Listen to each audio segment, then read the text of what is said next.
বিসমিল্লাহির রহমানির রহিম। আসসালামু আলাইকুম। কথা বলবো জামাতের বুদ্ধিজীবী ব্যারিস্টার শাহরিয়ার কবির সাহেবকে নিয়ে। ওনাকে নিয়ে কথা বলাটা উচিত নয়, বা ওনাকে নিয়ে কোনো কথা বলার আগ্রহ আমার ছিল না, কিন্তু একটা কথার ভিত্তিতেই ওনাকে নিয়ে আজকে কথা বলতে হচ্ছে। সেটা হলো, উনি একটা সাক্ষাৎকারে বললেন যে বিএনপির নাকি কপাল ভালো, উনি নির্বাচিত হয়ে সংসদে আসেন। আমি ব্যারিস্টার শাহরিয়ার কবির সাহেবকে বলতে চাই, আপনি নির্বাচিত হয়ে সংসদে আসলে কি একাই 300 সিটে বসতেন, সব চেয়ার দখল করতেন, যে আপনার কারণে বিএনপির এমপিরা দাঁড়িয়ে থাকা লাগতো সংসদে, বা বসার জন্য চেয়ার পেত না, যে তাদের সৌভাগ্য এখন চেয়ারে বসতে পারতেছেন? আপনি কি বুঝাতে চাচ্ছেন?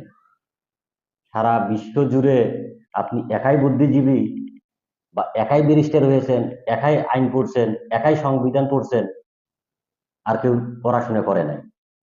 বাংলাদেশের সবাই মূর্খ, সবাই আপনার কাছে শিক্ষা গ্রহণ করবে, আপনি এটা চাচ্ছেন? আপনার ভিতরে আইনের অনেক খাত আছে। আপনি 100টা আইনের ব্যাখ্যা দিলে 99টা আইনের ব্যাখ্যা আপনি ভুল দেন। কারণ আপনি যদি সত্যিকারের ব্যারিস্টার হতেন, তাহলে আপনার এটা জানা থাকা লাগতো, বা আপনি জানতেন যে 1973 সালের 7ই এপ্রিলে রাষ্ট্রপতির মাধ্যমে অধ্যাদেশ স্বাক্ষর করা বা অধ্যাদেশ পাশ করানো আইন বিলুপ্ত হয়ে গেছে। 1973 সালের 7ই এপ্রিলের পর থেকে এখন পর্যন্ত আমাদের সংবিধান চালু আছে।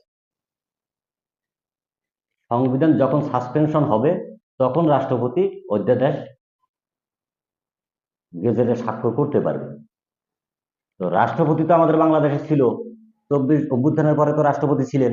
রাষ্ট্রপতির কাছেই তো উপদেষ্টারা শপথ নিয়েছেন, সংবিধান মেনেই তো ওনারা রাষ্ট্র পরিচালনা করছেন। তাহলে সংবিধান যেহেতু চালু ছিলেন, তাহলে রাষ্ট্রপতিকে দিয়ে কিভাবে তারা অধ্যাদেশগুলো স্বাক্ষর করিয়ে দিলেন? এটা নিয়ে তো আপনি একবারও একটা কথা বললেন। জুলাই সনদ বাস্তবায়ন করবে বিএনপি, জুলাইকে বিএনপি ধারণ করে, এটা আমরা জানি, বাংলাদেশের সবাই জানে। তাহলে একটা জুলাই সনদ সংস্কার নিয়ে, গণভোট নিয়ে আপনারা একটা অধিবেশন শেষ করে দিলেন।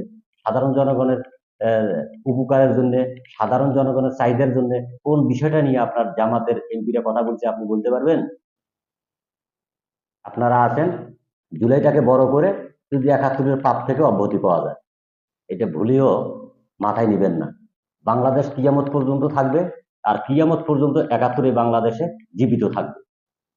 90 অভ্যুত্থান হয়েছে, 24 অভ্যুত্থান হয়েছে, প্রয়োজন মধ্যে 40 হবে, 50 হবে, 60 হবে, অভ্যুত্থান 100 বার হবে, কিন্তু সব অভ্যুত্থানের বাপ হয়ে থাকবে 1971-এর মুক্তিযুদ্ধ।